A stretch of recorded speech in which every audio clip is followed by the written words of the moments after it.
Hi, I'm Kendall Trotter. And I'm Steve Hawks. Thanks for tuning in to this edition of the Las Vegas Real Estate Update. Today, Steve and I are going to revisit an update we did about 6-7 months ago. It was one of our first ones. It's on short sales. And Steve is probably, if not the top listing agent, one of the top listing agents, and most likely the top listing agent of short sales in all of the Las Vegas Valley. So we're here to educate you a little bit about what's going on, what's different than it was when we first did our first podcast. So Steve, our short sale situation, I know from personal experience, they're taking longer than they used to. Mm-hmm. They're could be months out. Yeah, well, everything's pretty much taken longer than it used to. Even a regular a deal, I think there's maybe 2 of those a month now. Yeah.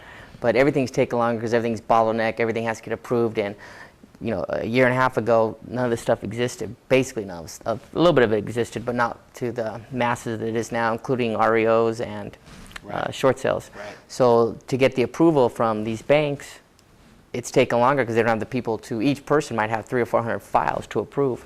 The good news is the banks realize that they're going to have a lot more of these coming online, and now they're, in fact, Fannie Mae and Freddie Mac are now offering the loan servicers incentives to work out short sales with the loan servicers. So actually they're getting paid. They've changed it to double the amount that they were going to get before. So short sales should be a little bit easier to do in the future. That's good news because right now in our Las Vegas market, we have a flood of them, especially if somebody bought in, 05, 06, 07, and for whatever reason needs to move before the market will rebound. This is, unless they had a ton of equity, this is the only option to them, or face foreclosure. Yeah, if somebody, a candidate for a short sale, someone basically can't afford their payment. Because most people, well, I don't think anybody wants to move, they don't have to, but if they can't afford the payment, or they can't refi because there's no equity left in the house, then that's the only option is short sale or foreclosure or loan modification, which isn't working out very well either.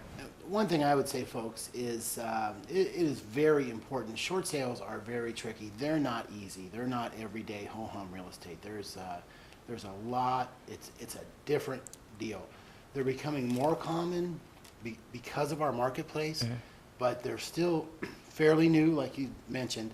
And if you need to sell your house and you owe more than what you feel your house is worth right now, you really, if you don't call me or Steve, you really need to call somebody that knows what they're doing in short sales. It's if they haven't done, if their agent that they're using hasn't done at least 25 short sales, then they should hire an agent that has at least 25 to 30 short sales closed. And all you have to do is ask your agent to print out their closed short sales from the MLS. And even if they have 10, they'd probably be okay. But 25, 30 is an experienced short sale agent for sure. And this is, I can't stress this enough, that it is critical that if you're going to try to short sell your house, you need an experienced short sale negotiator in an agent. Right, because they have if they've done 25, 30, they have a lot of connections to the banks, they know the procedure, because there's a time frame, and if you don't package the short sale correctly, they're just, the loss mitigators are just going to toss it underneath, and it's going to keep on going underneath, and then trustee sale is going to come, and by the time you know it, it's going to be foreclosed on. It's and these loss mitigators are very busy. They're not so keen to talk to you because if they're talking to you, that means their investors are losing money. Right. And no matter who you talk to, at the loan servicing, at the loss mitigation departments, whoever you're talking to, they're new because they haven't been doing it more than 2 years. Right. Because it didn't really exist 2 years ago. Right. So it is a very long and complicated process.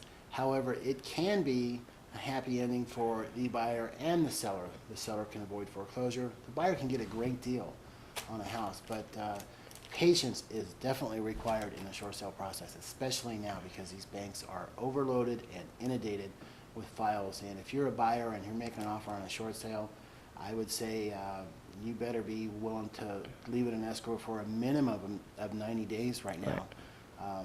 Or a short sale is not for you. You may need to go look at a repo. But if you find that perfect house and it's a short sale and you can get it and you've got a little time on your hands and you don't need to move next week, it may just be the right idea for you.